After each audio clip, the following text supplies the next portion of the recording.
Hello Internet, and welcome to my live reaction for Fire Force Chapter 251. When we last left our heroes, everything was kind of going bad, as Hinoma was unable to put a dent in Charon at all. Arthur was just not able to deal any damage to Dragon. Charon gave this big speech about how you lose now. Dragon also gave a big speech about how you lose now. And then Giovanni turned the key. So yeah, which brings us right into chapter 251, Laughter as the Shield Crumbles. And our picture here is of a young Haumea listening to all of the despair in the world. The pulsing echoes of ill intent slowly wear at her soul. Okay.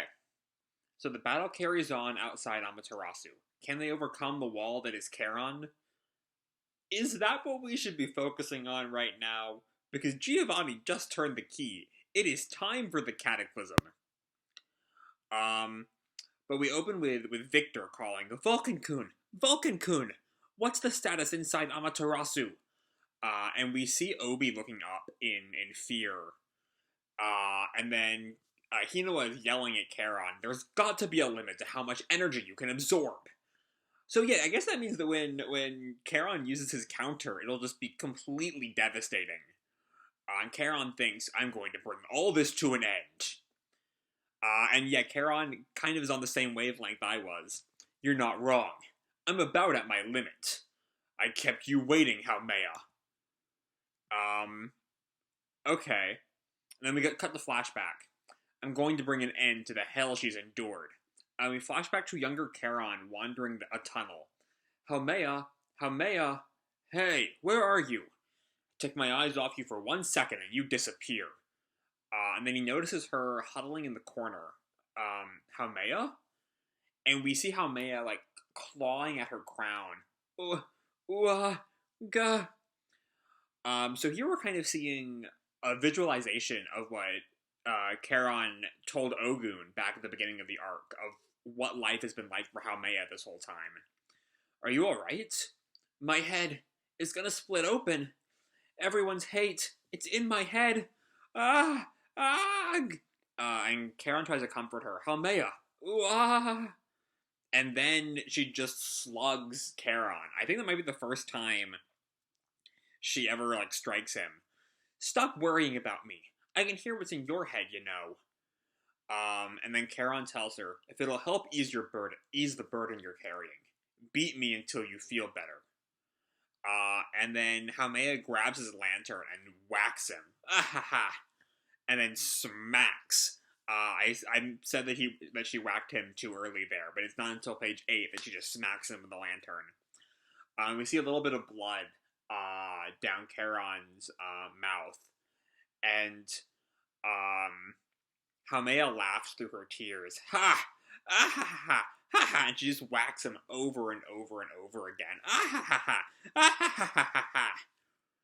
And then we cut to some time later, where Haumea is asleep.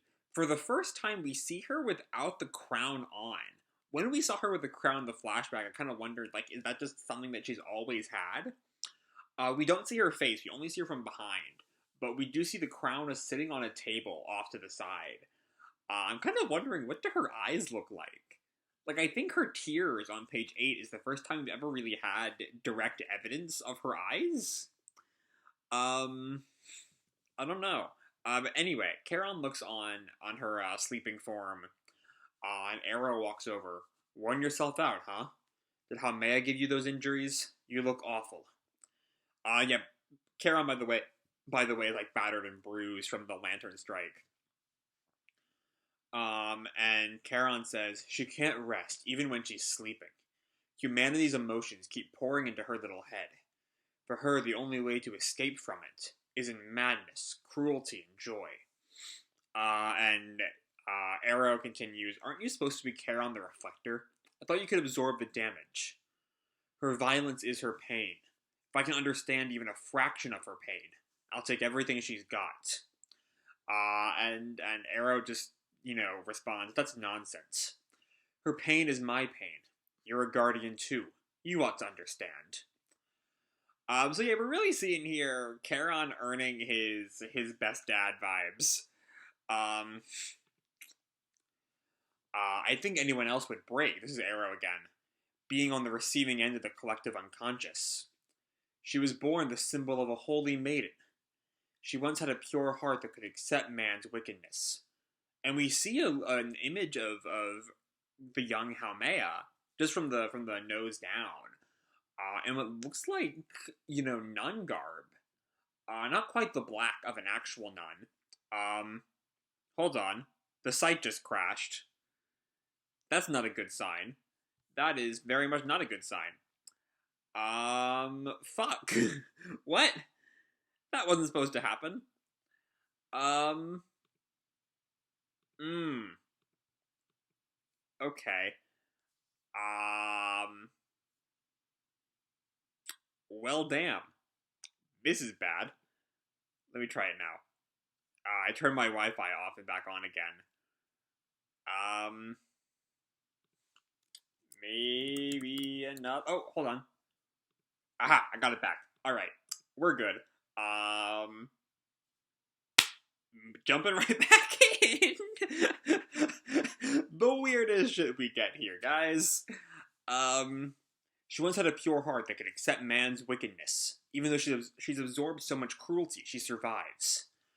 We see her, like I said, in these kind of white nun robes, or at least light colored nun robes. Again, black and white, kind of hard to tell. Um, which is not quite the sister habits that we see in real Catholicism or in the series itself.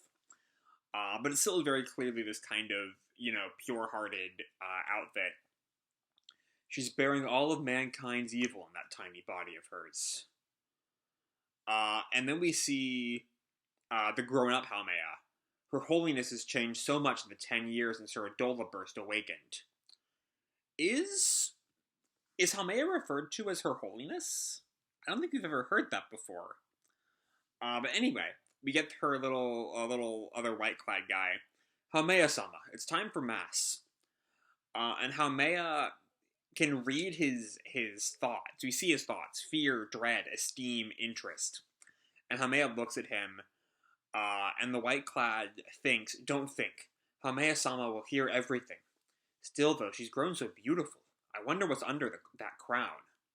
And Haumea turns away. Fine. Thank you. And then we see Haumea sitting alone, with the laughter just like running through her head. Different people's laughter.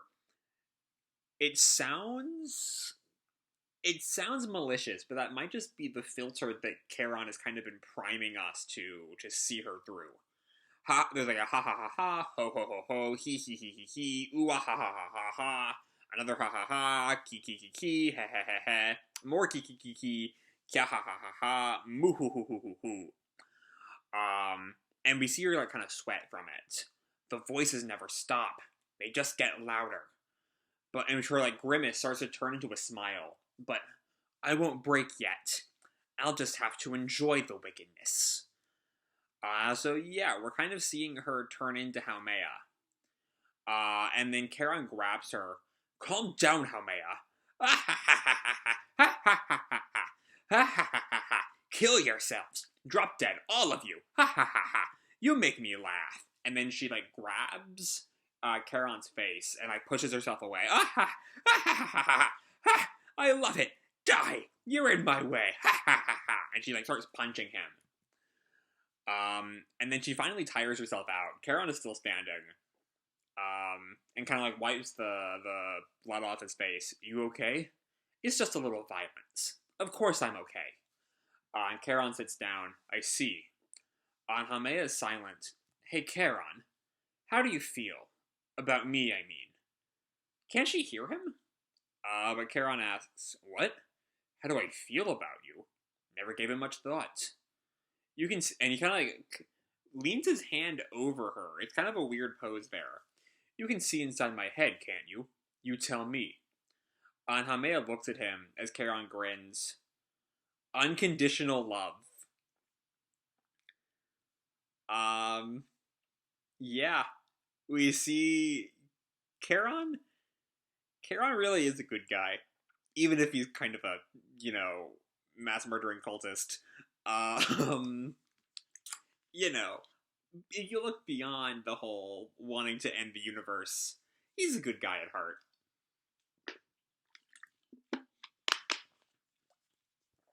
Anyway, Haumea just kind of turns around, and kind of sulks. And then we cut back to the present. Haumea has been fighting the darkness of this world all alone. Also, we can light up this star. And he has another image of Haumea in Adola. Now grant this planet salvation, and cleanse the darkness within her. No, this might be the real Haumea, as she chants, Charon, Charon, Charon. I accidentally skipped a page. Hold on. Went back to the main page of the series. Charon, no! Wait. Hold on. Is Charon dying? Because Charon seems to be, like, fading away. You can handle the rest on your own, Haumea. Even as the shield crumbles, he passes with laughter, believing in the joy beyond destruction. To be continued, chapter 252, the Doomsday image. Also, important thing, between the two panels of Haumea and Charon, I should have said this before I did all the ending stuff, we see an image. It's of Amaterasu, and above it is an eye that I think we might have is similar to the kind of eyes we saw on like the eye moons in Joker and Burns's Adola Link. I think that's the vibe it kind of gives me. And then we see the Soul Leader moon on the right of Amaterasu, and a flipped in color inverted version of the Soul Leader moon on the right side, on the left side of Amaterasu. Which means that I think that's a sign of the merging of Adola and and the real world. So anyway, let's talk about this chapter. Let's talk about Charon.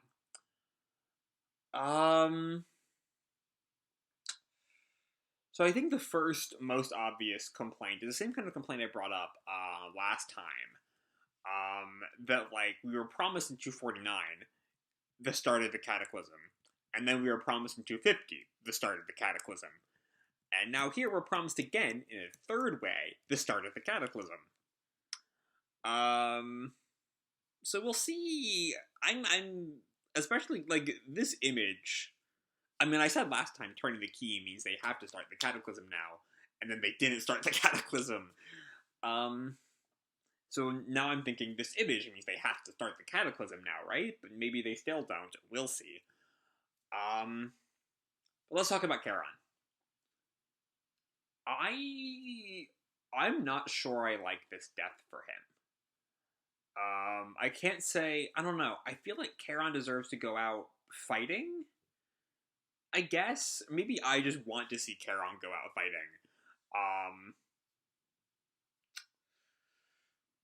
Trying to find the right words for this. Like, Charon's death is so sudden.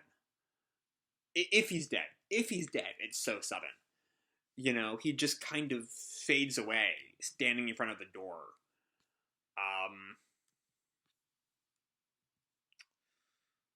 And so I don't know, it's just, I'm trying to find the words for it. I mean, Charon has earned his spot as like as one of, if not the best character in the series. after this flashback, I love Haumea looking at him and just reading unconditional love. I mean, like, that's great. It's wonderful.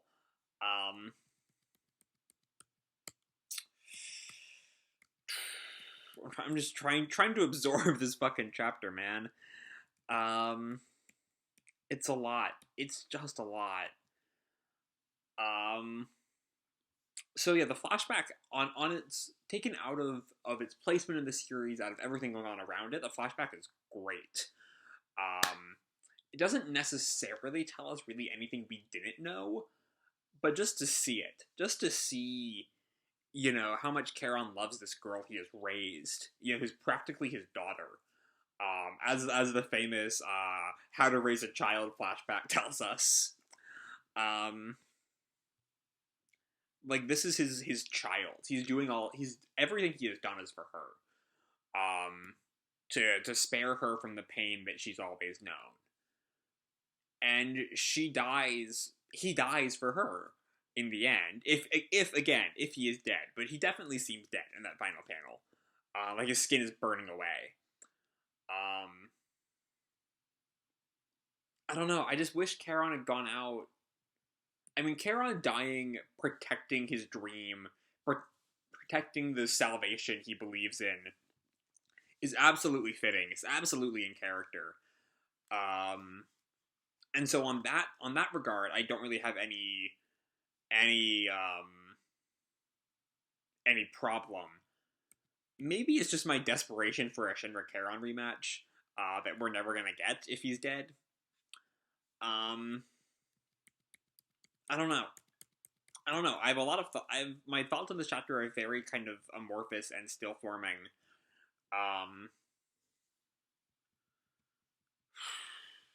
I don't know. I don't know. I think it's Charon's death. I mean, I can't see him coming back from this. Um, and it's just one last chance to solidify him as the greatest character in the show. If I'm being honest, the man's a king and he deserves the world. And I hope he's not dead. But honestly, I think this is a valiant death. I think it's the kind of death that he deserves. Dying for Haumea. Um, yeah, I don't know. I don't fucking know. There's good and bad with this chapter. Like I said, the flashback, the fact that we're no further along the Cataclysm than we were last time, it was just again no further along than we were the week before, is kind of a pain. Given that this is now our third consecutive Cataclysm cliffhanger, not great. But like, Charon, man, and I'm not happy to see Charon go. Um, that's my final opinion. It's a problem that we're still basically at the same point with the Giovanni stuff, teasing that cliffhanger over and over again. And then I'm not happy to see Charon go. But if he's gone, getting to see his unconditional love for Haumea one last time, I mean, that's the way to do it. So yeah, that's like one more thing, just an apology again for that fucking site crash midway through the video, and I just kept filming during it. That's on me. But anyway, that's all I have to say for this video. Hope you all enjoyed the chapter and the video itself. If you did, feel free to drop me a like or subscribe, or, you know, do whatever makes you happy, you know? And remember, your life is your own, okay? Bye!